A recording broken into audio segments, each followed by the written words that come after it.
Ako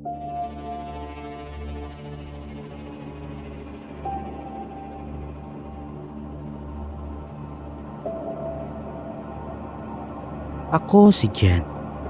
I-share ko lang ang creepy experience namin sa aswang na nangyari sa Bicol taong 2010. Sisimulan ko ang istorya nang magising kami isang umaga na hindi na makalakad si Mama. Namamaga ang mga paa niya at inaapoy din siya ng lagnat. Isinugod namin siya sa ospital ng araw ding iyon at na-confine siya dito ng halos isang linggo. Lumipas pa ang mga araw, hindi pa rin bumubuti ang lagay ni Mama at hindi pa rin siya nakakalakad. Minabuti namin na iuwi na lang siya sa bahay upang doon na lang magpagaling.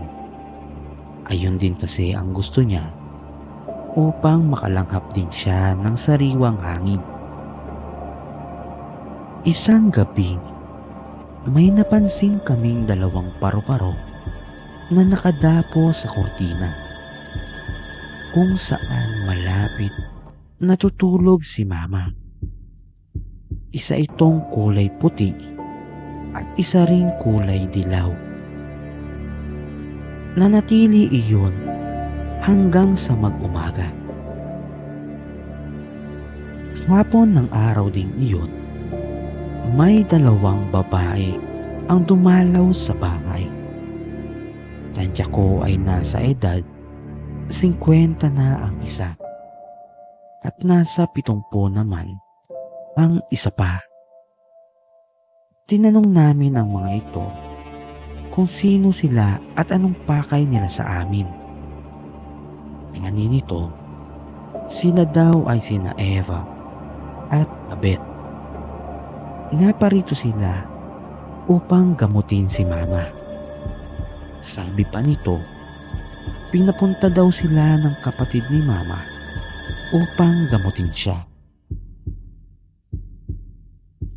Nakapagtatakang alam din nito na may dalawang paru-paro ang nasa aming bahay ng nagdaang gabi. Sabi pa ng mga ito, mga alaga daw nila iyon. Ipinadala nila upang bantayan kami. Tinanggap naman ng aking ina ang alok na panggagamot ng dalawang matanda. Kada hapon, pumupunta iyon sa aming bahay upang manggamot.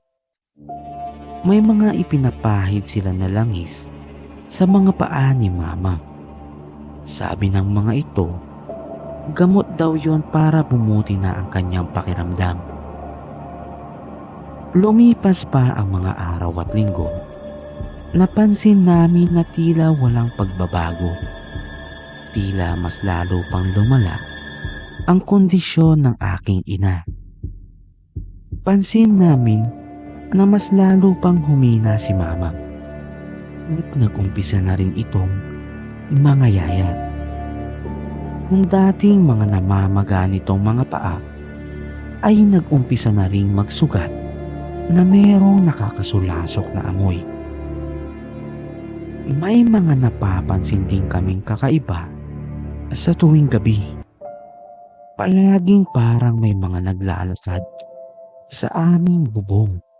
At ang kataka-taka dito, tila umiikot lang yon sa pwesto ni Mama. May mga pagkakataon pa nga na may nakita si Mama na dalawang pusa. Kulay berde ang mga ito at matutulis ang mga kuko na may mga naglilisik na mga mata. Bilang pangontra, naglalagay kami ng asin at bawang sa mga bintana, higaan ni Mama at sa labas ng bahay. Ngunit pakiramdam namin ay tila wala itong epekto. Palagi kasi kaming nakakakita ng bulak na tila ginawang isto sa ilalim ng higaan ni Mama. Dahil sa pangamba, Naglagay na din kami ng buntot ng pagi at holy water sa aming mga dingding. Isang hapon, dumating ulit ang mga manggagamot. Mang papasok na ang mga ito sa aming bahay nang parehas itong matigilan. Inaya namin sila na pumasok sa loob, pero tila hindi nila kami naririnig. Ilang minutong tinitigan kami ng mga ito nang bigla silang umalis nang wala man lang binibitiwan na salita. Pagtataka ang bumalot sa pamilya namin ng mga panahong yon. Pero ang hindi ko alam, nag-umpisa na palang magduda ang aking ama. Isang araw, dumalaw sa aming bahay ang kapatid ni mama. Ganun na lang ang panlulumo nito nang madatnan niya ang kalagayan ng aking ina. Ani ni mama sa kanyang kapatid. Simula nang dumating ang mga manggagamot na kanyang ipinadala, ay tila mas lumala pa ang kanyang kondisyon. Laking pagtataka naman ng aking tiyahin at ayon sa kanya, siyang ipinapadala na mga manggagamot. Hindi nga nito alam na mayroon palang karamdaman si mama. Nagulat naman kami sa mga sinabi ni tiya. Ani pa niya, baka aswang ang mga yon. Nilinin lang lamang kami para unti-unting pahinain si mama. Pagkatapos ng mga pangyayaring iyon, tila isang bulan na naglaho ang mga manggagamot. Hindi na ito dumalaw sa amin, pero tiyak ko na sila ang gumagambala sa amin sa tuwing sasapit na ang dilim. Sad to say, isang buwan pa ay hindi na nakayanan ni mama. Bumigay na din siya dahil sa kanyang karamdaman. Lumala nang lumala ang kanyang mga sugat na kalaunay naging sanhi ng kanyang kamatayan. Naniniwala talaga kami na ang dalawang manggagamot na iyon ay mga aswang. Kaya kung nakikinig man kayo ngayon, ay wag na wag kayong magpapakita sa amin. Dahil sinisigurado ko na igaganti ko si mama.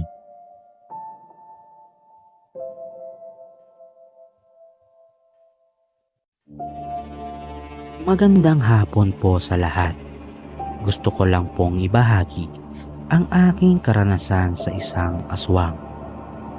Naniniwala ka ba sa aswang? Ako oo. Dahil kitang-kita ito ng dalawa kong mga mata. Hindi ko malilimutan ang pangyayaring iyon. Nasa 3 baitang ako ng elementarya ng mga panahong yon. Sa isla kami nakatira at pangunahin naming pamumuhay ay ang pangingisda. Isang gabi, sumama ako sa aking mga kaibigan upang manulo o manghuli ng isda para may ipang ulam. Mga 10:00 na ng gabi nang kami ay matapos. 7 kaming magkakasama at ako ang pinakabata sa lahat. Ganon pa man, puro kami mga bata at wala kaming kasamang matanda. Sa paglalakad namin pauwi, puro kami harutan, asaran at tawanan. Nang biglang may marinig kami na hindi kaaya-ayang huni. Galing ito sa isang ibon. Ang sabi noon sa amin ng matatanda, kapag narinig mo ang ganitong huni ng ibon, mayroon daw aswang sa paligid at maaaring ang ibon din na yun ang mismong aswang. Dahil nga mga bata, puros kalokohan ang aming nasa isip. Ilang saglit pa, inaya ng isa sa amin ang huni ng ibon. Pagkatapos niyang gayahin iyon, tila sumagot ang ibon sa paghuni. At imbis na matakot, tawanan ang namutawi sa amin. Hanggang sa parang galit at malakas ng palakas ang huni ng ibong iyon. At tila mas palapit pa ito ng palapit sa amin. Sa aming paglalakad, madaraanan namin ang isang kubo na napaliligiran ng naglalakihang puno. Ayon sa kwento-kwento sa amin, ang matandang babae na nakatira doon ay isang aswang. Hindi naman ako naniniwala dito dahil madalas kong makita ang matanda na nagsisimba tuwing linggo. Ang paniniwala ko kasi ng mga panahong yon, hindi kayang pumasok ng aswang sa simbahan. Habang pauwi nga kami, patuloy ang pagsunod sa amin ng ibon. Medyo nasaramdam na din kami ng takot dahil wala nga mga kabahayan sa aming dinaraanan. Hanggang sa isang saglit pa, nadangko na kami sa nag-iisang kubo na napaliligiran ng mga puno. Isang kaluskos ang nakapagpatigil sa amin. Agad naming itinutok ang mga dala naming ilaw sa isang puno. Isang figuran ng aso ang nakita namin sa taas nito. Nagsimula na rin na lumakas pa ang huni ng ibon. Dahil ako ang pinakabata, pinagitnaan ako ng aking mga kaibigan. Nagdikit-dikit kami at itinutok sa paligid ang mga sibat naming dala. Natatakot kasi kami na baka may humablot na lang bigla sa amin. Habang papalapit kami sa puno kung nasaan ng aso, mas lalo pang luminaw ang refleksyon nito. Nang biglang yung nilalanglang kanina na aso ay biglang naging tao. Kumapang ito paikot ng puno gamit ang mga paa at kamay. Dito na kami nataranta, nag-umpisang umiyak at manginig sa takot.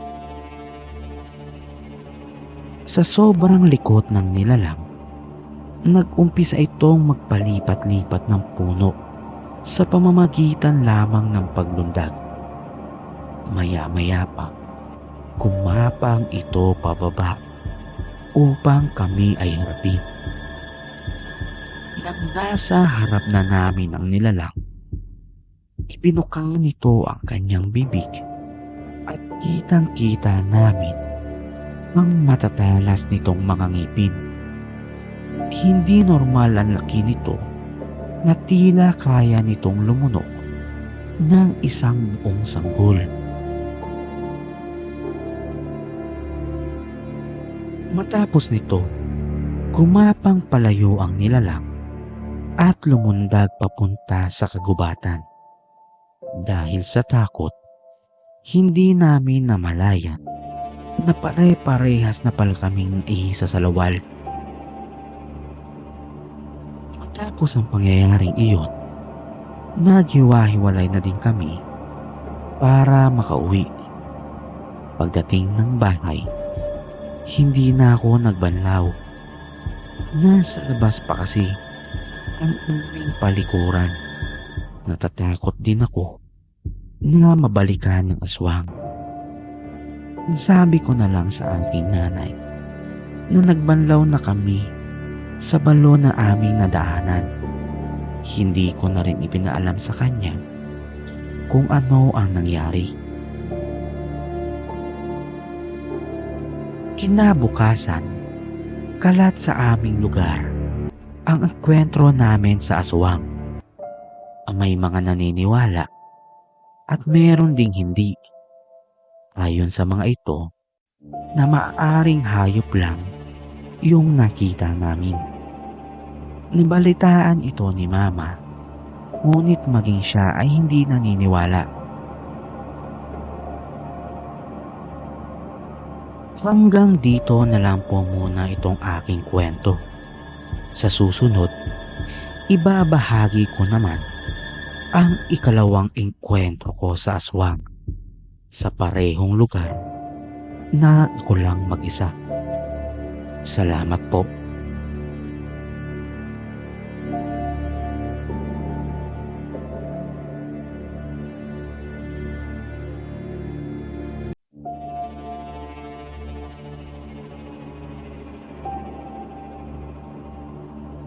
Magandang araw po sa lahat.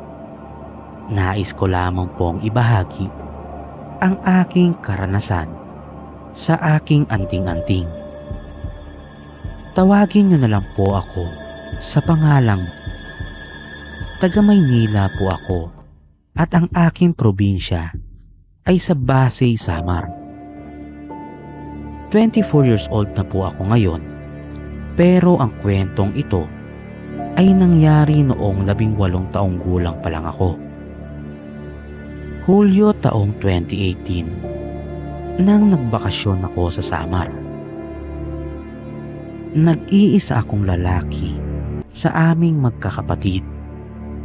Kaya ako ang pinakapaborito ng aming mga kaanak. Pero mas nalalapit naman ako sa aking lolo na si Lolo Dominador. Masaya pong kasama si Lolo at siya sa akin.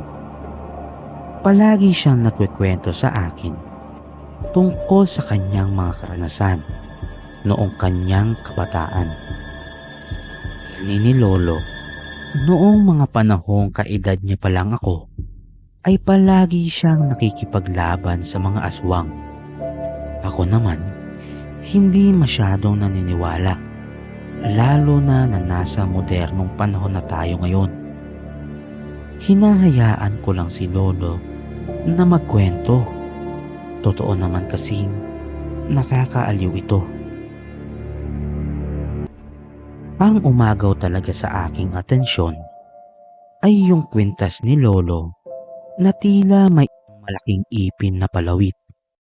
Ang sabi niya, ngipin daw iyon ng kalabaw at iyon ay isang anting-anting. Ani ni Lolo, simula na makuha niya iyon, lumakas ang kanyang pangangatawan na tila malakas pa siya sa 10 katao.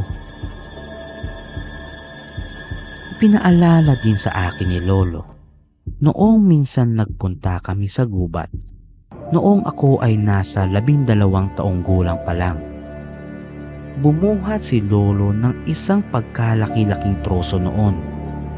Ang sabi pa niya, sa akin niya lang iyon ipinakita dahil baka matakot ang ibang tao.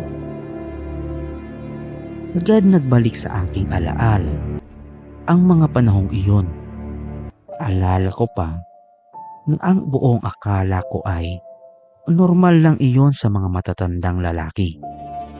Grabe ang paghanga ko kay Lolo ng mga oras na iyon. Sa kalagitnaan ng aming pag-uusap, biglang iniabot sa akin ni Lolo ang kanyang anting-anting.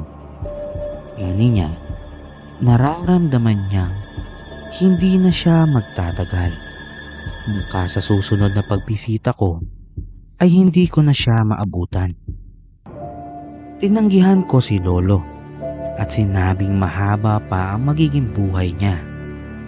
Pero sadyang mapilit si Lolo, kaya tinanggap ko na lang ito.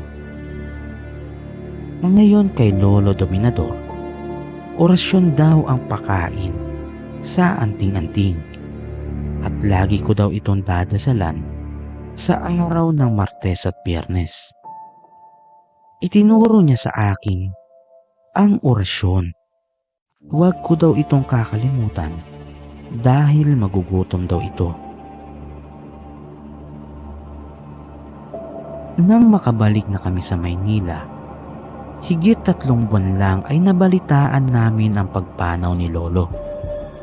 Labis ang kalungkutan ko ng mga panahong iyon.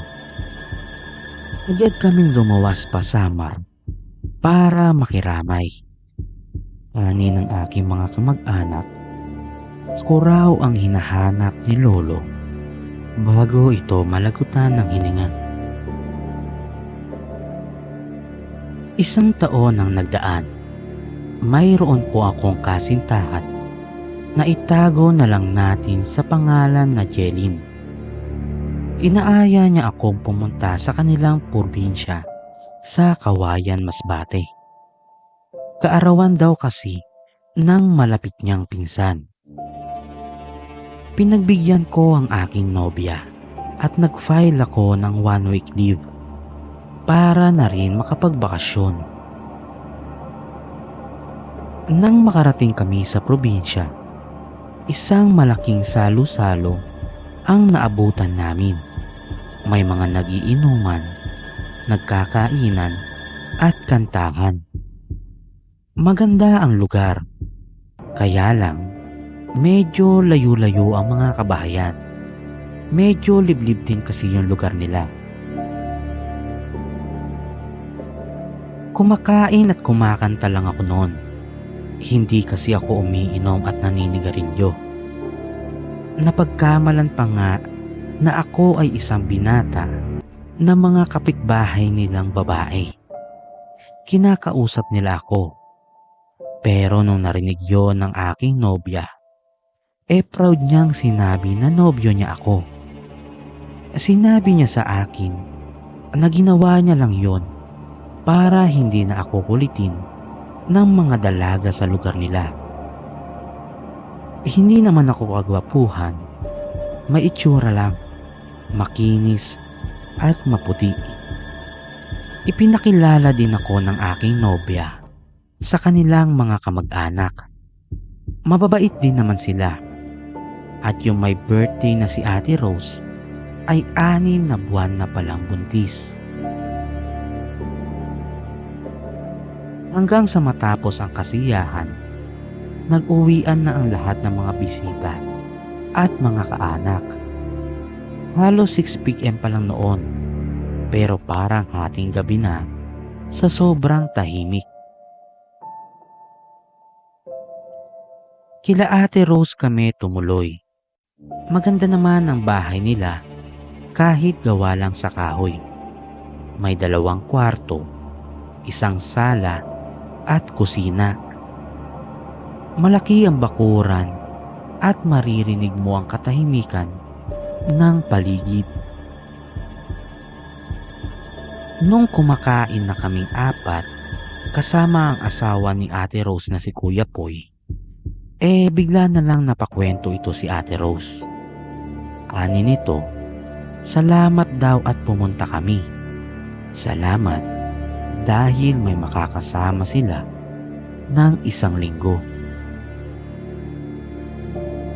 Parang naramdaman nila ang aming pagtataka. Agad nagsalita si Kuya Poy. Ani nito, minsan daw ay nakakatakot sa kanilang bahay. Tuwing gabi raw, may mga naririnig silang kakaiba. Si Ate Rose daw ay may sobrang baho na naaamoy na nagiging dahilan ng pagsakit ng kanyang tiyan. Samahan mo pa ng mga kumakaluskos sa kanilang bubungan. Agad ko namang tinanong sila kung inaaswang ba si ate. Ani ni Ate Rose, parang gano'n na nga. Matatakotin din itong si Kuya Poy. Kaya sinusunod na lang nila ang payo ng mga matatanda na maglagay ng baliktad na walis tingting sa pinto at sa kanilang mga bintana. Nagsaboy din daw sila ng mga asin, ngunit tila nagpupumilit pa din daw na makapasok ang mga aswang. Nung gabing matutulog na kami, pinagamit sa amin yung bakanteng kwarto nila Ate Rose. Para na din daw komportable kami at may privacy.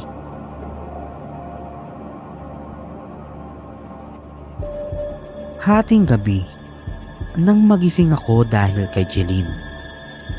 Pilit niya kasing isinusuksok yung ulo niya sa aking katawan. Tiningnan ko ang oras at bandang mag-aalas 3 na ng madaling araw. Ani ng aking nobya. Tila may naglalakad daw sa bubungan. Tumahimik ako saglit para mag-obserba. At totoo nga, may mabibigat na yabag ng paa ang naririnig sa bubong. Dagdagan pa ito ng mga tunog sa labas na tila may tumatapak sa mga damo. Tumayo ako at nakakapit sa akin si Jeline. Parang bigla akong naniwala na mayroong aswang nga. Biglang may narinig kami sa labas na umatungal na baboy. Ang sabi ko, puntahan na namin sila Kuya Poy. Papalabas pa lang kami ng kwarto nang bigla naming narinig na sumigaw si Ate Rose. Napatakbo kami papunta sa kwarto nila. Nakita na lang namin si Ate Rose na umiiyak. Si Kuya Poy naman ay may hawak na itak habang nakatingin sa bubong na akala mo ay isang papel na itinuklap.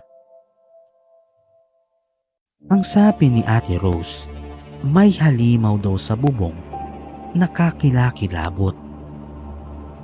Parang baboy daw ito at pilit nitong tinuklap ang bubong at tangkang aabutin sila.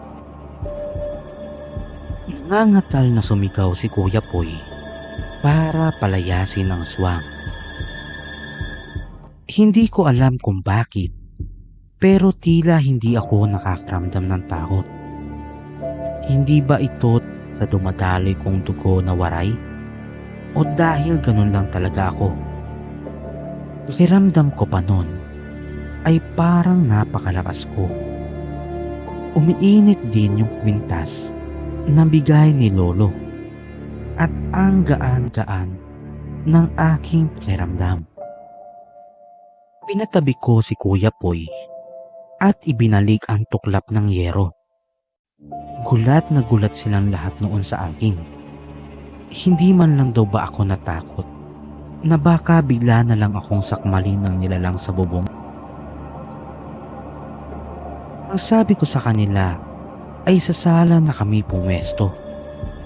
At nang nandoon na kami, mas lalo pang sumakit ang tiyan ni Ate Rose. Mas lumakas na rin ang kaluskos sa bubong. Nag-umpisa na rin kami makarinig ng atungal ng baboy sa labas. Hindi ko alam kung bakit, pero sobrang irit ako sa mga atungal ng baboy. Masakit ito sa tenga. Hindi na ako nakatiis at sinabihan ko silang lalabas ako para harapin ang mga aswang. Gusto pa sanang sumama ni Kuya Poy, pero pinigilan ko na siya at sinabing bantayan na lang ang dalawa. Nakita ko na umaangil sa akin si Ate Rose habang naririnig niya yung kaluskos sa bubong. Si Jeline umiiyak at baka daw doon na kami mamatay. Bago ako lumabas, tumapat ako sa bubong kung saan namin narinig yung mga kaluskos. Kitang-kita ko sa mga mata ni Kuya Poy na tila maiiyak na ito sa takot. Kinapitan ko ang aking kwintas at nagsimulang mag-orasyon. At nang matapos ako, sinuntok ko ng malakas yung bubong. Nabutas ito at ramdam kong meron akong tinamaan. Rinig pa namin yung pagbagsak ng nilalang sa lupa. Kahit ako ay nabigla sa aking ginawa. Nakatingin silang lahat sa akin na tila puno ng paghanga. Lumabas na nga ako silang tatlo hanggang sa pinto. Pagdating ko sa bakuran, may nakita akong isang malaking ibon, pero ang muka ay sa baboy at sa tao naman ang mga paa nito. Umatras ang nilalang na iyon na tila nanghihina. Nasulyapan ko din ng isa pang baboy na may nanlilisik na mga mata. Mabilis na umatake sa akin ng baboy at akmang sasagpangin ako nito. Pero kahit anong gawin niya, tila imposible niya akong matamaan dahil sa napakabilis at liksi ng aking paggalaw. Ilang saglit pa, sinuntok ko yung baboy sa muka. Hindi ako makapaniwala dahil tumalsik ito ng malayo. Pagbangon nito, isa na itong lalaki. Agad din naman itong sumuka ng mga dugo. Bigla ko na lang narinig sila Kuya Poy na sumisigaw. Nakalapit na pala sa kanila yung ibon na may mukhang baboy. Pero sa pagkakataon na ito, mukha na itong aso. Agad akong tumakbo papalapit sa kanila at hinawakan ko sa ulo ang nilalang. Sinuntok ko ito ng malakas sa likod. Napasigaw ito at sumuka din ng dugo. Saka ko ito hinagis papunta doon sa baboy na nag-anyong tao na. Tumingin ito sa amin ng masama. Nang biglang napasigaw si Kuya Poy. Mang Dodong, Brando, aswang pala kayo. Agad na nangamba yung mukha ng dalawa at agad-agad na tumakbo ito sa kadiliman ng gubat. Hinabol pa ito ng sigaw ni Kuya Poy at ani niya na ipagkakalat niya na mga aswang ang mga ito. Agad na akong pinapasok nila Kuya Poy at saka sila nag-iyakan. Nagpapasalamat sila Kuya Poy at Ate Rose sa akin. Kung nagkataon na wala daw kami roon, malamang ay patay na sila. Ganon din yung nobya ko na si Jeline. Nagtanong sila sa akin tungkol sa aking anting-anting. Ikwinento ko sa kanila ang lahat at sinabi ko din na unang beses na nangyari yon at ako man ay nagulat. Nagtagal pa kami ng 1 linggo pero di na bumalik ang mag-amang aswang. Ang sabi sa akin ni Kuya Poy, sa oras daw na makilala ang aswang, hindi na daw iyon babalik dahil matatakot ito na mabalikan. Nakatira daw sa bundok ang mag-amang iyon at parehong mabait naman. Hindi daw nila inaakala na mga aswang pala iyon.